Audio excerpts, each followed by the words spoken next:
ఇంకా జలుబు తలనొప్పి ఒళ్ళు నొప్పులు ఏంటమ్మా?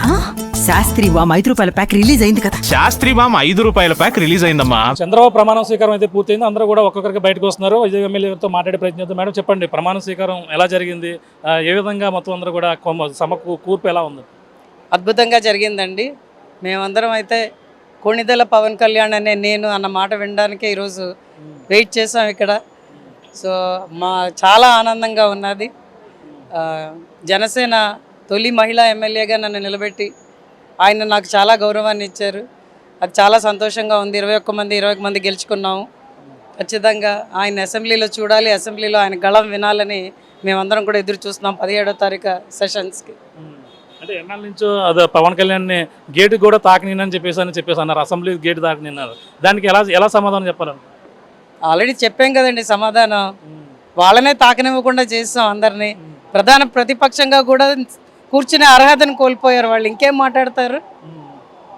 అది ఆయన వ్యూహం అంటే.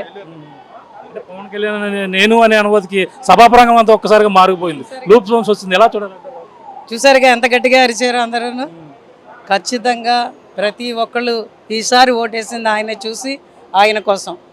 ఆయన రావాలి, వస్తేనే రాష్ట్రం మారుతుంది అని గట్టిగా ప్రజలందరూ నమ్ముతున్నారు. అంటే మంత్రివర్గ విస్తరణ చూస్తే ఎలా ఉందంటారు? అన్ని సామాజిక న్యాయం జరిగే విధంగా ఉందంటారా? దాంట్లో కొన్ని లోపాలు కనిపించాయి కానీ సరిదిద్దుతారని కూడా అనుకుంటున్నాము. ఖచ్చితంగా మంచి వ్యక్తులనే వేశారు అందరినీ కూడా. రాష్ట్రం అభివృద్ధి దిశలో తీసుకెళ్దామని ఇద్దరు కంకణం కట్టుకున్నారు. దానికి తగ్గట్టుగానే మంత్రివర్గం కూడా ఉంటుందని అందరం నమ్ముతున్నాం. పాలన ఎలా ఉండబోతుందంటారు? రేపటి నుంచి పరిపాలన ఏ విధంగా ఉండబోతుంది?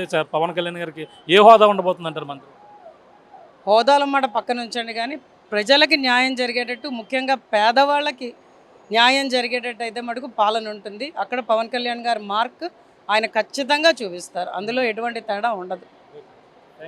చూస్తున్నా, ఇది ప్రతి ఒక్కరికి మాట కూడా ఇదే అంటున్నారు. పవన్ కళ్యాణ్ నేను అనే పదం కోసం అందరూ కూడా వేచి చూసాం. ఆ పదాన్ని అయితే మొత్తం అందరూ కూడా వినబోతుకి అందరూ కూడా చాలా ఆనందంగా ఉందని చెప్పేసి అది చూడడం కోసమే మేమందరం రావడం జరిగింది. వాళ్ళతో పాటు మేము జనసేన సంబంధించిన ఎమ్మెల్యేలు అలాగే 21కి 21 కూడా మేము గెలిచి తీరమని చెప్పేసి జనసేన ఎమ్మెల్యే చెప్తున్న పరిస్థితి ప్రధానంగా ఉందని చెప్పాలి. ఇది కూడా తాజా పరిస్థితి. మరిన్ని వీడియోస్ కోసం ఛానల్ ని సబ్స్క్రైబ్ చేయండి. లేటెస్ట్ అప్డేట్స్ కోసం వాట్సాప్ ఛానల్ ని ఫాలో చేయండి. అండ్ లింక్ డిస్క్రిప్షన్ లో ఉంది.